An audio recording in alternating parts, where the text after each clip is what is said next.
Good morning, everyone. Mr. President, Mr. Vice President, Senator Sullivan, Congressman Turner, General Silva, and military officers, all members of the military, and distinguished guests. Thank you for joining us as we release the 2019 Missile Defense Review. Today, the number of new missile programs around the world is growing disproportionately to other capabilities. Writ large, the rest of the world is not developing new fighter and bomber aircraft. They are developing missiles.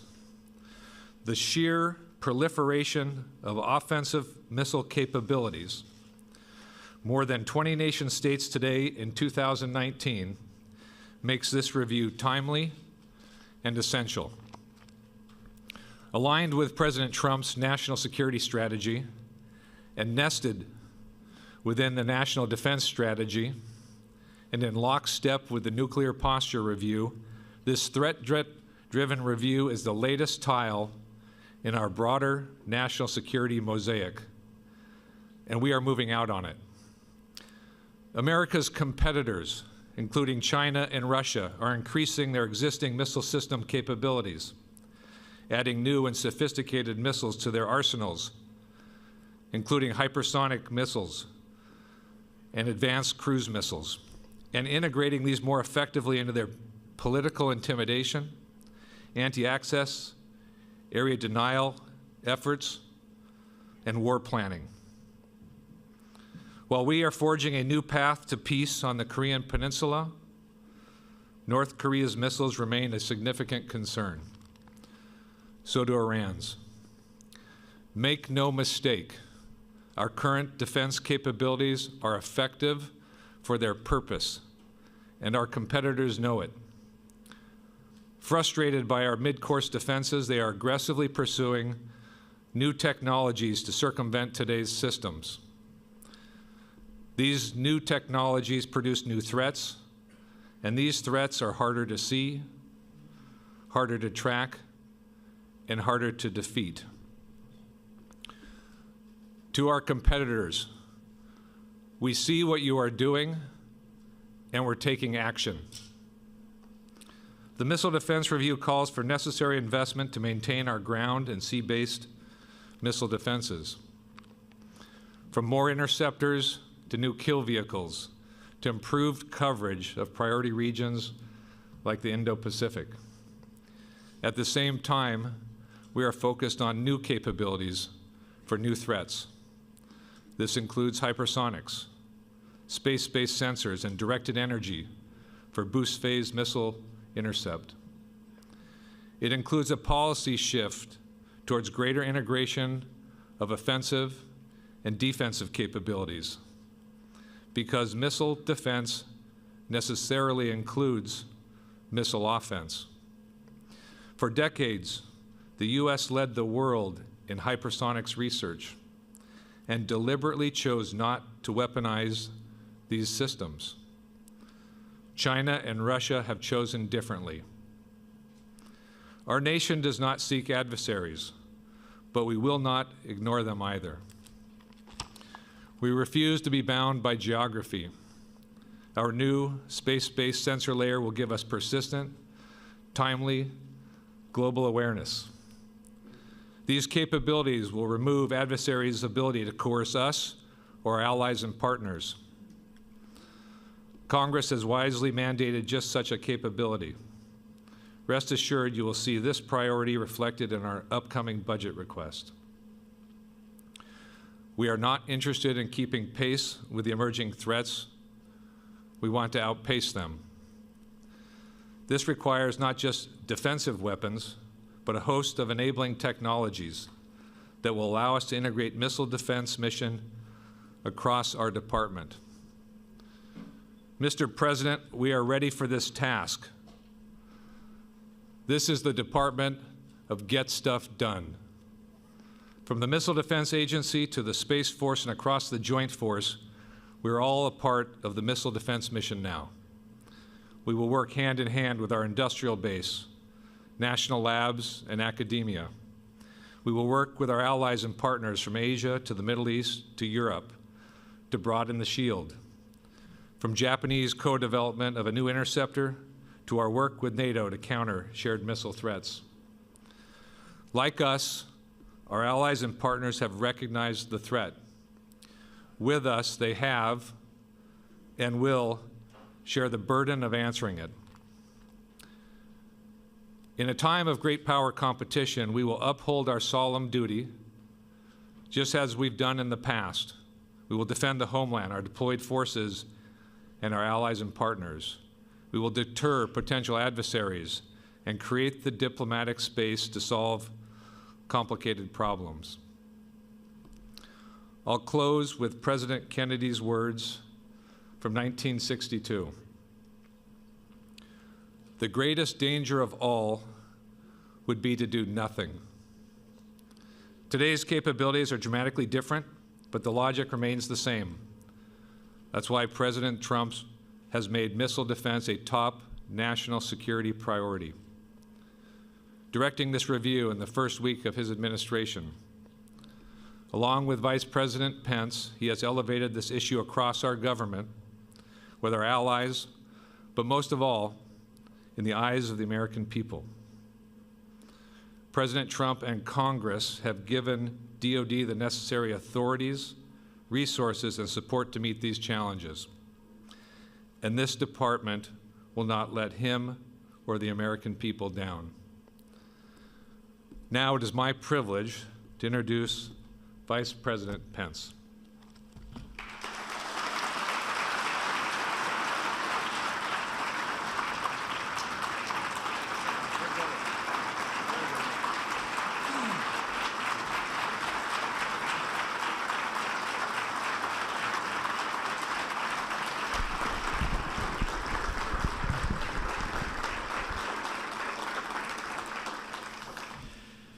Thank you, Acting Secretary Shanahan, Secretary Mark Elsper, Secretary Wilson, distinguished members of Congress, members of the Joint Chiefs, the leadership of the Armed Forces of the United States, and to all of you who wear the uniform of the United States of America. It is my honor to be with you here today at the Pentagon as our President unveils his vision for our renewed commitment to American missile defense. As Commander-in-Chief, President Trump has no higher priority than the safety and security of the American people. And it's frankly the greatest honor of my life to serve as Vice President to a President who cares so deeply about the men and women of our armed forces and their families. Today, along with all of you, our hearts and our prayers are with the families of the fallen American heroes who were lost in Syria yesterday, as well as those service members who were wounded. We honor their service, and we will honor the memory of the fallen. And their families and our armed forces should know their sacrifice will only steel our resolve that as we begin to bring our troops home, we will do so in a way that ensures that the remnants of ISIS will never be able to reestablish their evil and murderous caliphate.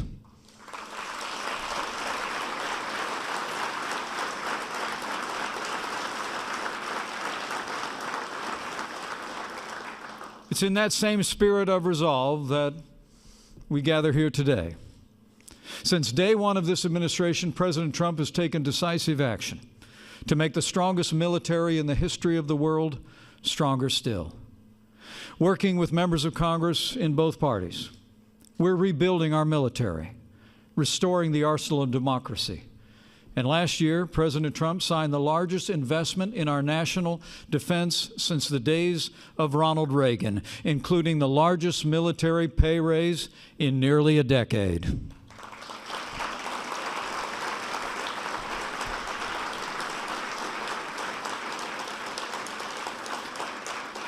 At the President's direction, we released a national security strategy that puts America first, pursued the modernization of our nuclear arsenal, And President Trump has taken decisive action to extend American dominance on land, at sea, in air, and in cyberspace, and even called for the establishment of a sixth branch of our armed forces to ensure American dominance in space.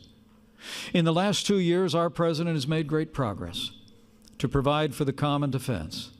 And today, by unveiling our new strategy for missile defense, President Trump will take another critical step to ensure the safety and security of the American people and our very way of life. This president knows that the American people believe that America first begins with peace through strength.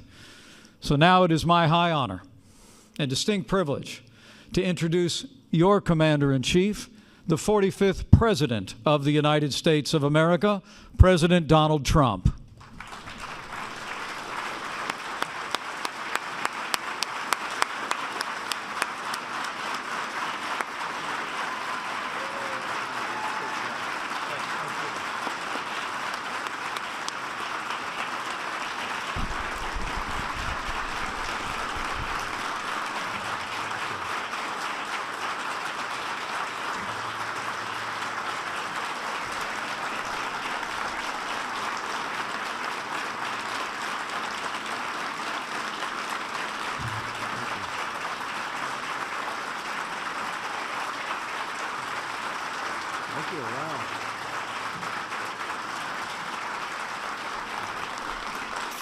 Well, that's really nice. Thank you. You're only doing that because I gave you the greatest and biggest budget in our history.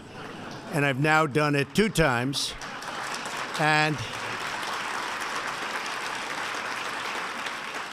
I hate to tell the rest of the world, but I'm about to do it 3 times. So that's the only reason you gave me such a nice welcome. Thank you very much. And thank you to Vice President Pence for that wonderful introduction. It's an honor to be at the Pentagon with so many distinguished military leaders, and I especially want to recognize our acting Defense Secretary, Patrick Shanahan. He's been fantastic, wherever you may be, Patrick.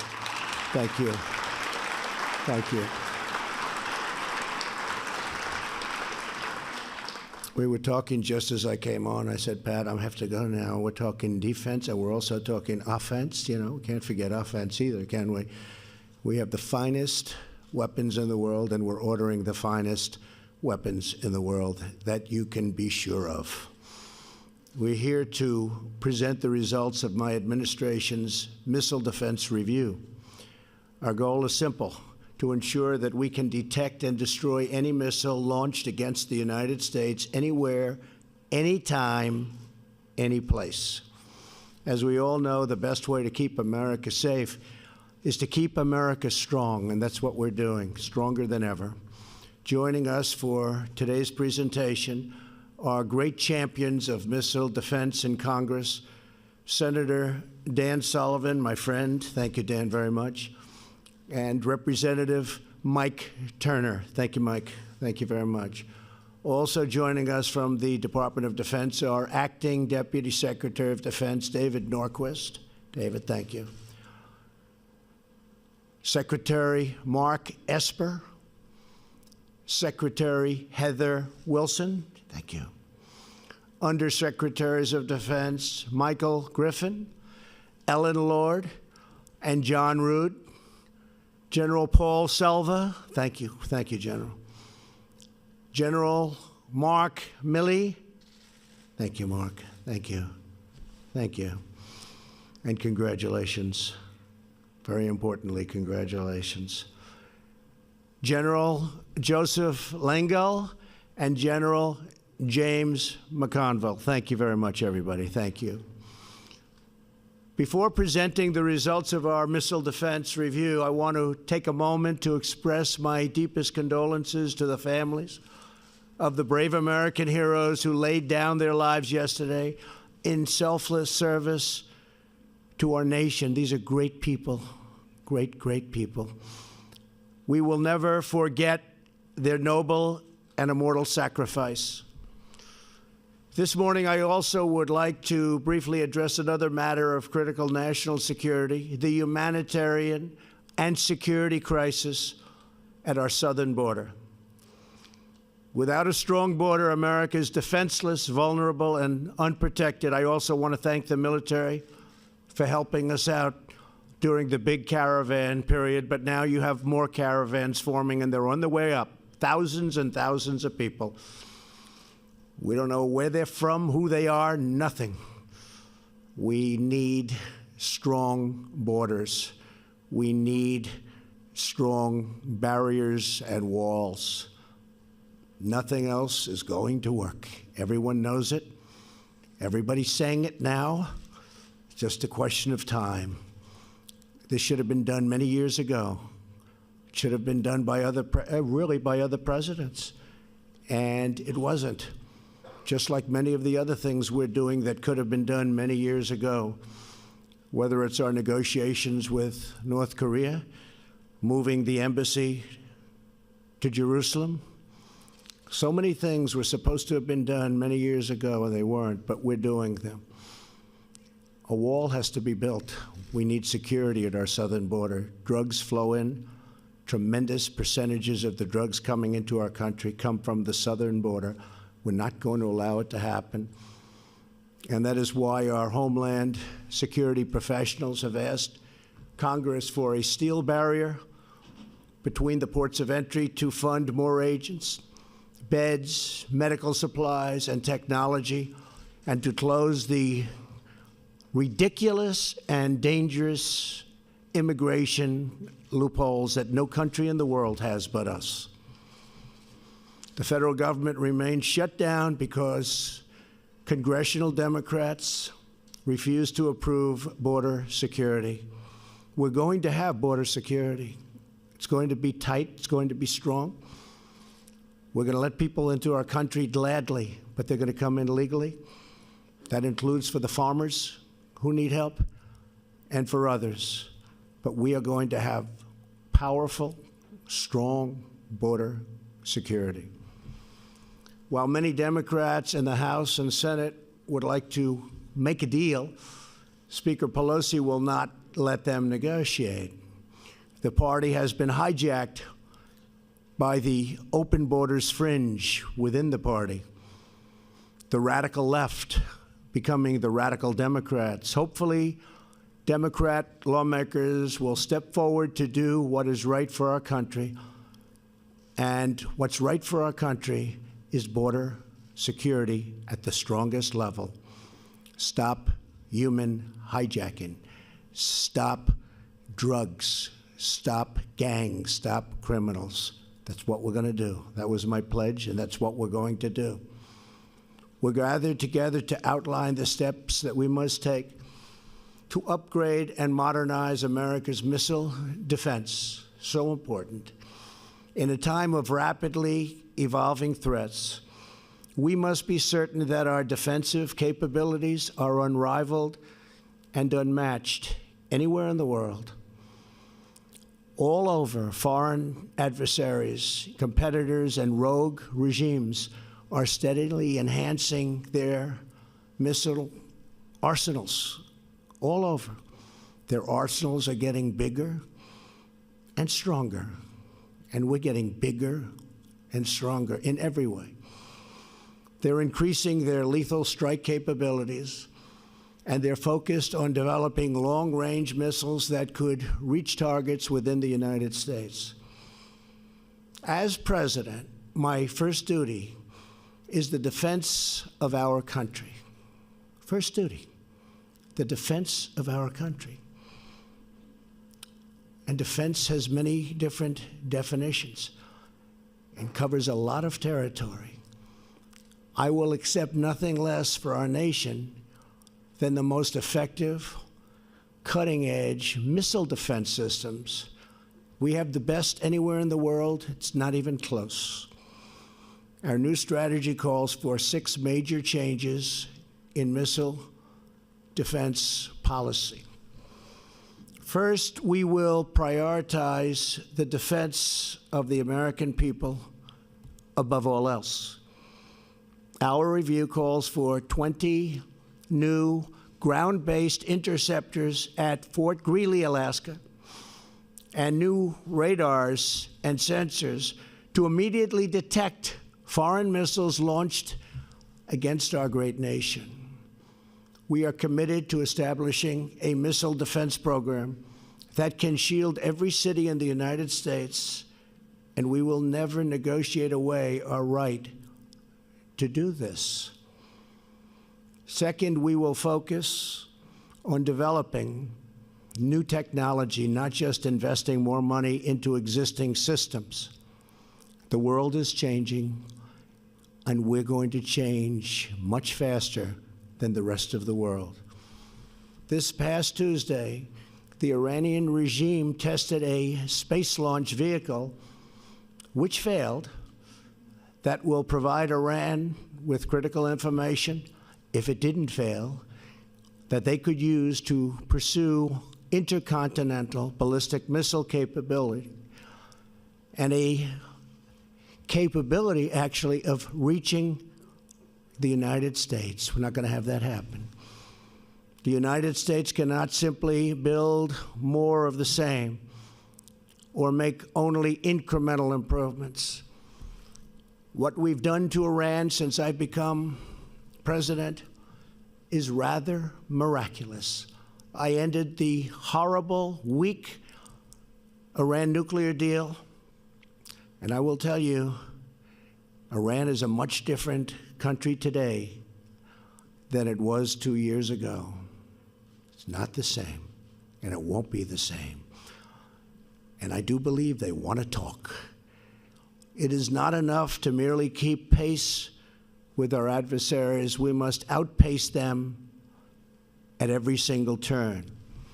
We must pursue the advanced technology and research to guarantee that the United States is always several steps ahead of those who would do us harm. Third, we will protect the American people from all types of missile attacks.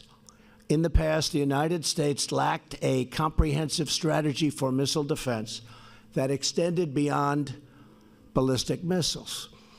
Under our plan, that will change. The U.S.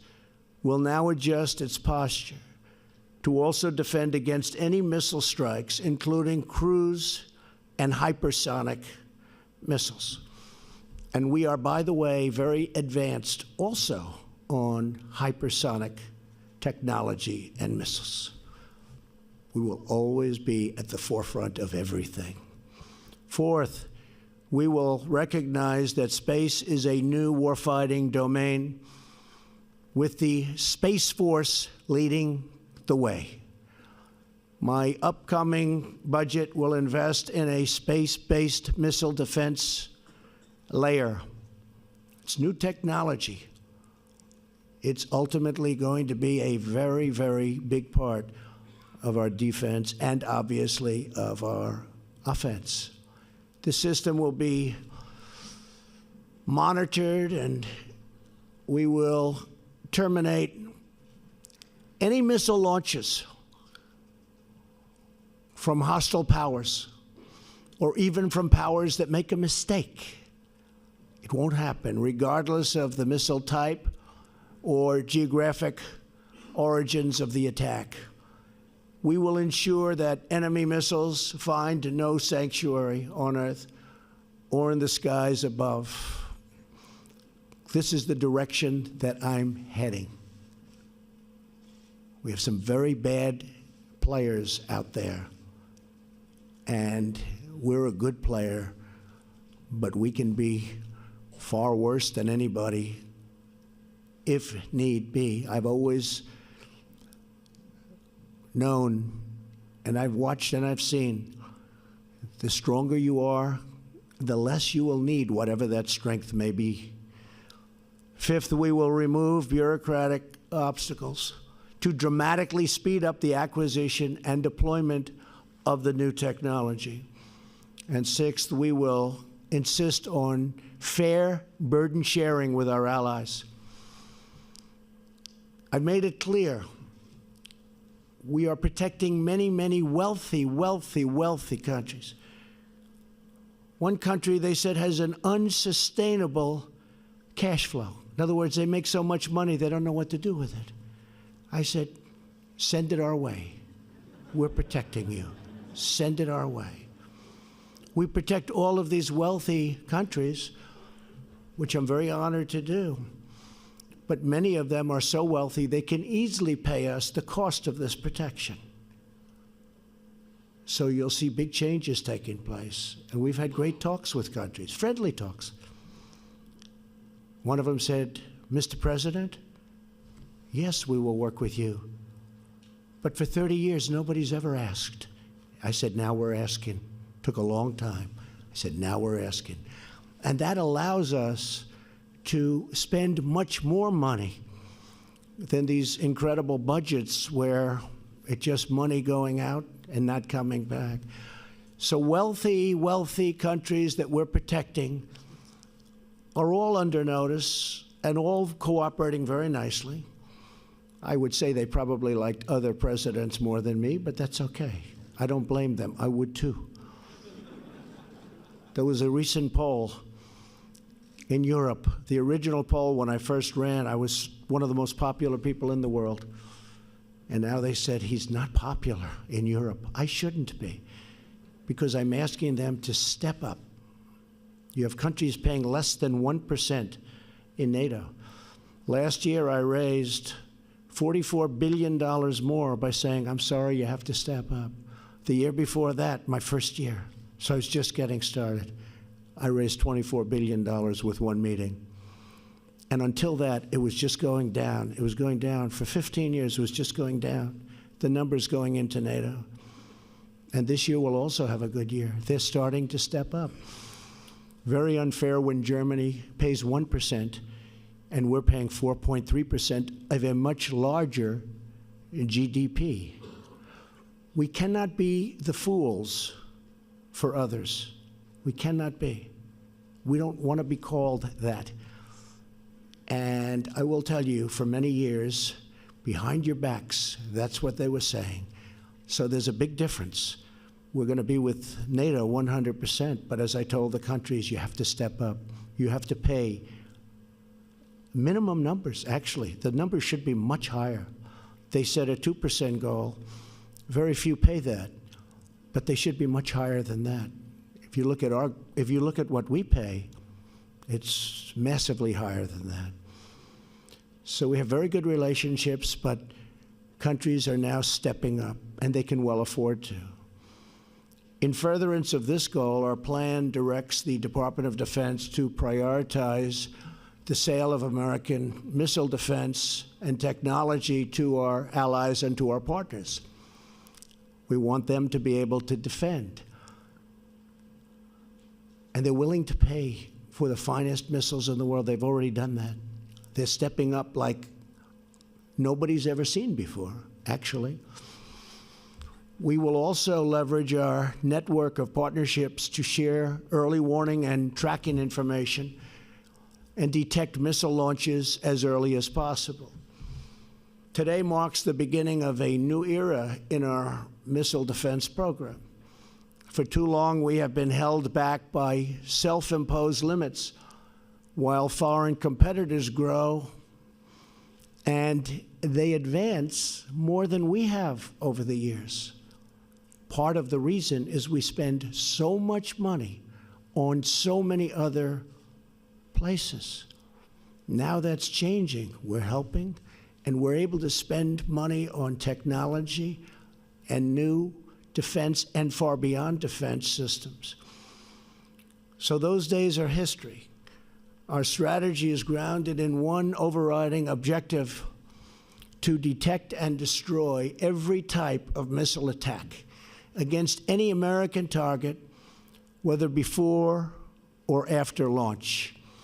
When it comes to defending America, we will not take any chances. We will only take action. There is no substitute for American military might. But when I took office, you know it better than anybody in the world, our military was very tired. It was very depleted. I won't even tell you the things that some of our great generals were telling me. And now it's being rebuilt at a rapid rate, and very shortly will be more powerful than ever before. And that's the way it has to be. And as I said, the more powerful it is, the less likely it is that we'll ever have to use it. But it will soon be more powerful than ever before. Today, we reaffirm that a strong America remains the best way to prevent conflict, promote peace, preserve freedom, and protect our great people. Together, we unite behind a noble mission to shield our country with the greatest missile defense systems anywhere on the face of the earth. I want to thank you again to the men and women of the American Armed Forces, special people. And the citizens of our country know that and acknowledge that, far more so than you would ever know.